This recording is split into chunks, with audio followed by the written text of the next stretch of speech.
नमस्कार दोस्तों, आपका हमारे चैनल में स्वागत है। जन्माष्टमी व्रत करते हैं तो ये व्रत कथा सुनना बिल्कुल ना भूलें। दोस्तों, जन्माष्टमी यानी कि कन्हैया का जन्मदिन भाद्र माह के कृष्ण पक्ष की अष्टमी तिथि को मनाया जाता है। इस दिन भक्त मध्य रात्रि में कन्हैया का श्रृंगार करके भोग लगाकर उनकी पूजा अर्चना करते हैं। इसी के साथ कान्हा के जन्म की कथा सुनते हैं। मान्यता है कि कन्हैया जन्म की यह अद्भुत कथा सुनने मात्र से ही सारे पापों का नाश हो जाता है। साथ ही मुरली मनोहर की कृपा से जीवन में सुख शांति और धन ऐश्वर्य का वास होता है। तो आइए जानते हैं कि क्या है जन्माष्टमी की व्रत कथा। स्कंद पुराण में है जन्माष्टमी की यह व्रत कथा। स्कंद पुराण के अनुसार द्वापर युग की बात है, जब मथुरा में उग्रसेन नाम के एक प्रतापी राजा हुए, लेकिन स्वभाव से वह सीधे साधे थे। यही वजह थी कि उनके पुत्र कंस ने ही उनका राज्य हड़प लिया और स्वयं मथुरा का राजा बन बैठा। कंस की एक बहन थी जिनका नाम था देवकी। कंस उनसे बहुत प्रेम करता था। फिर देवकी का विवाह वसुदेव जी से तय हुआ, तो विवाह संपन्न होने के बाद कंस स्वयं ही रथ हाँकते हुए बहन को ससुराल छोड़ने के लिए रवाना हुआ। स्कंद पुराण के अनुसार जब कंस बहन को छोड़ने के लिए जा रहा था, तभी एक आकाशवाणी हुई कि जिस बहन को वह इतने प्रेम से विदा करने के लिए स्वयं ही जा रहा है, उसी बहन का 8वां पुत्र तेरा संहार करेगा। यह सुनते ही कंस क्रोधित हो गया और देवकी और वसुदेव को मारने के लिए जैसे ही आगे बढ़ा, तभी वसुदेव जी ने कहा कि वह देवकी को कोई नुकसान ना पहुंचाए। वह स्वयं ही देवकी की 8वीं संतान कंस को सौंप देंगे। इसके बाद कंस ने वसुदेव और देवकी को मारने के बजाय कारागार में डाल दिया। की बहन देवकी ने कारागार में ही 7 संतानों को जन्म दिया और कंस ने सभी को एक एक करके मार दिया। इसके बाद जैसे ही देवकी फिर से गर्भवती हुई, तभी कंस ने कारागार का पहरा और भी कड़ा कर दिया। तभी भाद्रपद माह के कृष्ण पक्ष की अष्टमी को रोहिणी नक्षत्र में सौभाग्य योग में बुधवार के दिन कन्हैया का जन्म हुआ। तभी श्री विष्णु ने वसुदेव जी को दर्शन देके कहा कि वे स्वयं ही उनके पुत्र के रूप में जन्मे हैं। श्री हरि ने वसुदेव जी से कहा कि वह कन्हैया को नंदगांव में अपने मित्र नंद बाबा के यहाँ पर छोड़ के आए और यशोदा जी के गर्भ से जिस कन्या का जन्म हुआ है उसे कारागार में ले आए। यशोदा जी के गर्भ से जन्मी कन्या कोई और नहीं बल्कि स्वयं माया थी।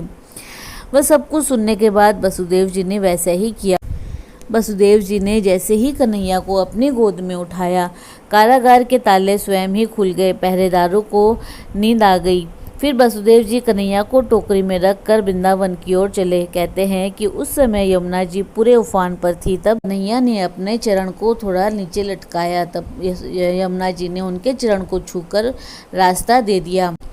वसुदेव जी यमुना जी को पार करके नंद बाबा के घर पहुंचे। वहां उन्होंने कन्हैया को यशोदा जी के पास रखकर कन्हैया को लेकर मथुरा वापस लौट आए। जब कंस को देवकी की 8वीं संतान के बारे में पता चला, तो वह कारागार पहुंचा और वहां उसने देखा कि 8वीं संतान तो कन्या है। फिर भी वह उसे जमीन पर पटकने ही वाला था कि वह माया रूपी कन्या आसमान में पहुंचकर बोली कि रे मूर्ख, मुझे मारने से कुछ नहीं होगा।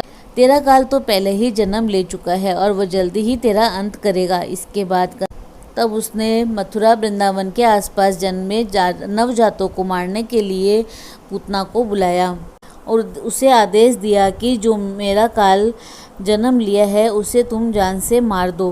कंस की आज्ञा पाकर पूतना ने एक सुंदर स्त्री का रूप धारण किया और वो नंदगांव पहुंच गई। उसने मौका देखकर कृष्ण को उठा लिया और अपना दूध पिलाने लगी।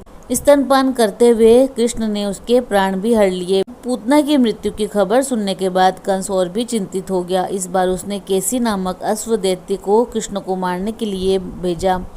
कृष्ण ने उसके ऊपर चढ़कर उसे यमलोक पहुंचा दिया। फिर कंस ने अरिष्ट नामक दैत्य को बैल के रूप में भेजा। कृष्ण अपने बाल रूप में क्रीड़ा कर रहे थे। खेलते खेलते ही उन्होंने उस दैत्य रूपी बैल के सिंगों को क्षण भर में तोड़कर उसे मार डाला।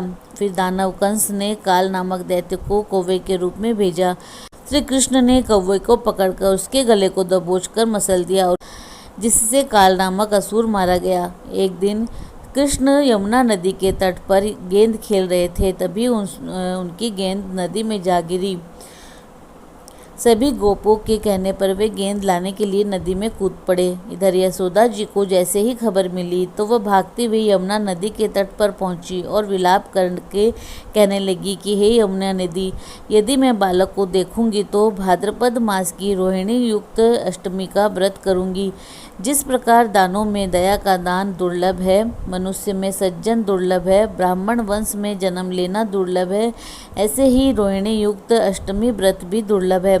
हजारों अश्वमेघ यज्ञ, करोड़ों राजसूय यज्ञ, सैकड़ों दान तीर्थ और व्रत कथा, करोड़ों यज्ञ करने से, करोड़ों कपिला गाय देने से जो फल मिलता है वह इस रोहिणी अष्टमी से प्राप्त होता है।